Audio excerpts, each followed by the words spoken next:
Hi, I'm Arielle Ford, and welcome to Meet the Experts. My very special guest today is Amelia Pinter, and she is a transformative educator and an author. Amelia, welcome to the show. Thank you, Arielle. Great It's my pleasure to to be meet here. you. So tell our viewers a little bit about you and what you do. I wanted to be a human being, and I wanted to be the best human being that I could be. My personal story is I was born in a situation where there was no love expressed. My mother couldn't love me, and I want to know why. What had happened to her? I was so interested in nature and surrounded by natural order amongst animals, caring for their infants, a natural order and a natural nurturing. She called me a worthless child. I want to know what had happened to her. My father left me in a crying room of a childcare facility and left the country. And it was only then that I thought, okay, I must be completely worthless. Nobody would tell me anything, so I relied completely on my own feelings and information that came to me from inside. It got me through so many challenges and accidents in the home that I was maybe supposed to have. And very, very serious car accident, coma, 15 fractures or more.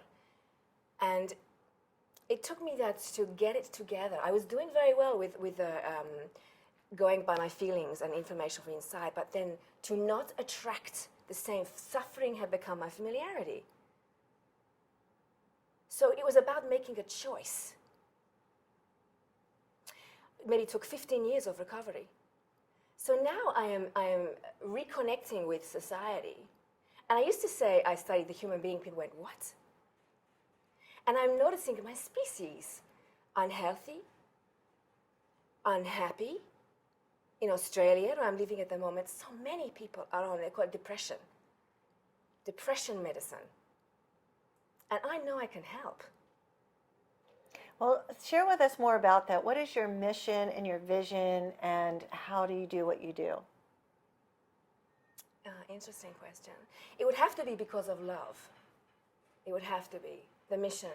We are about feeling love, receiving, giving, and then managing our thoughts and our feelings. What I'm doing is I'm writing. To get the information out there, I want everyone to know we are incredible. Everyone is living, not everyone, living as a smidgen of themselves. A smidgen. I think, therefore I am. No. I feel, I think. I speak, I create, therefore I am. We have it partly right only. I want everyone to know what they are as much as they know about architecture or construction or their dog. It just makes sense.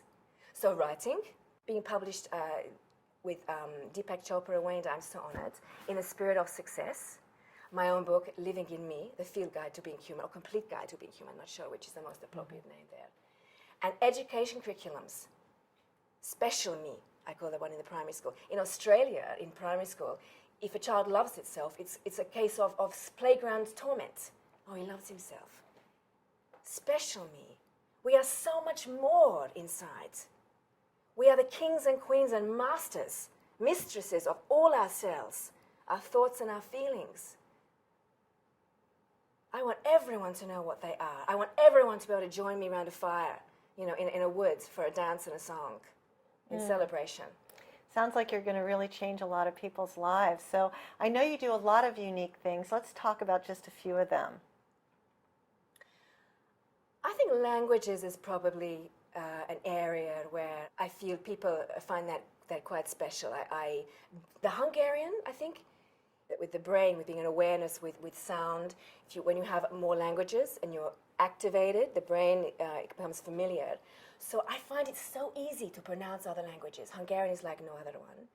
My father could speak a number of languages, so I just knew I intended to do more. And it's helped me so much with just learning about us. So I don't experience cultural barriers. And I know what we are. We are our language. It's what differentiates us from other primates.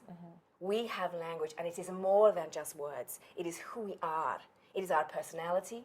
It enables me to just connect with anyone, like connect with the soul, if you say the word of someone. So I'm implementing, in Special Me, I want everyone to just learn, on my websites too, Language is Life, everyone. The courtesies of all the languages. There's no need for us to just be doing English, but the personality doesn't come out. We are meant to know languages. It is what we are inside. We're meant to know a number of languages. And then I want everyone to learn, hellos and thank yous and the courtesies of every child in the class. We're meant to know a number, our own local colloquial tongue, and then all of the surrounding ones. The English language is built up of lots of other languages because it didn't have those words. And we are our vocabulary. Our vocabulary that comes out of us is what is inside. And if people are limiting the vocabulary, in Australia they shorten words and they don't know what they're doing. It's lovely to do, yes, when you're familiar and you're being friendly, but you need to learn the whole word to master it inside. The brain is growing in there. So shortening words, we're actually shortening our capacity within our own brain. And we're having a situation where English is now, the language of trade, but we are, I call it stifling, going to chronic deficiency syndrome, what that is, how we are living, we're suppressing ourselves. We are vast and we are magnificent. There's the universe inside, and the very intent at thought creates the neural synaptical pathways for that, to hold that. And I feel like sometimes some people, I'm being like this much of me, and come on, wake. Yeah, you have a lot of energy and enthusiasm. Can you share with us a success story of somebody that you've worked with? I find that I get most touched, by expressions or the faces. When people say, I've never heard anyone else say that. Yeah. Or one woman, she looked at me and she said, I'm not too scary for you. I went, no. Just the more suffering we contain when it's released, the more joy we can experience. The universe doesn't do space. It doesn't like spaces. And actually, it means you can contain more joy the more you have suffered. We're meant to be releasing it, not holding on to it. People only have problems because we're walking around with them like their favorite coat, holding them to them. We're meant to be fresh like we've just arrived on the planet, in our adult form, in the here and the now. And there are techniques to release it. It's just energy. So yeah, I love it when I'm helping someone to release years of pain. Is there one technique you can share with us right now on how to release some pain and bring in more joy?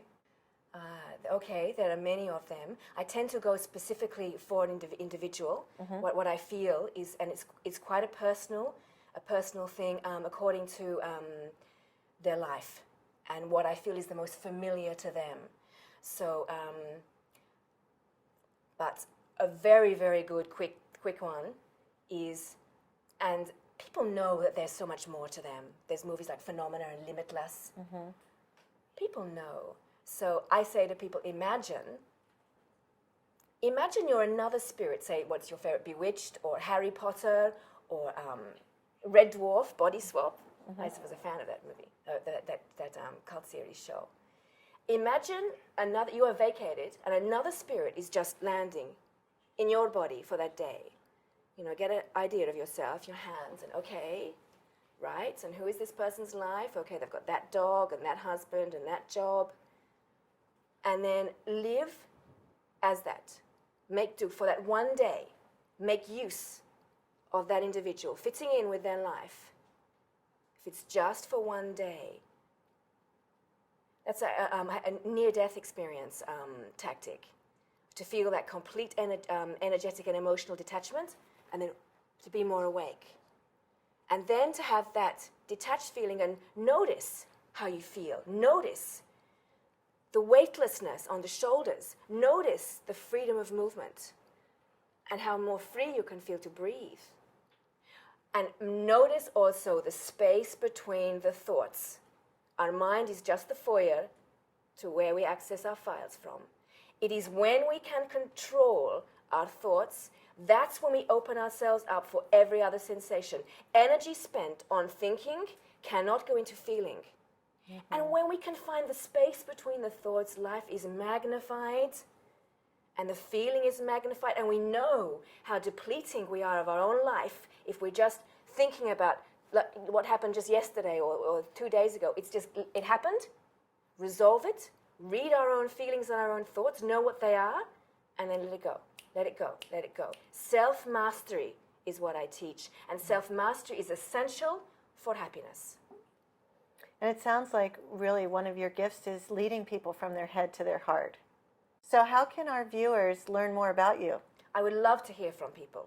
I would love it. I have a Facebook. They can contact me through that, Amelia Pinter. I also have Celebrate Sing Dance website, and Language is Life Everyone. And I just do a blog on the WordPress, Amelia Pinter, which I send out to the other ones. Oh, that's fantastic. Well, thank you so much for being with It's me been today. an honor, Arielle. Oh, I've enjoyed it.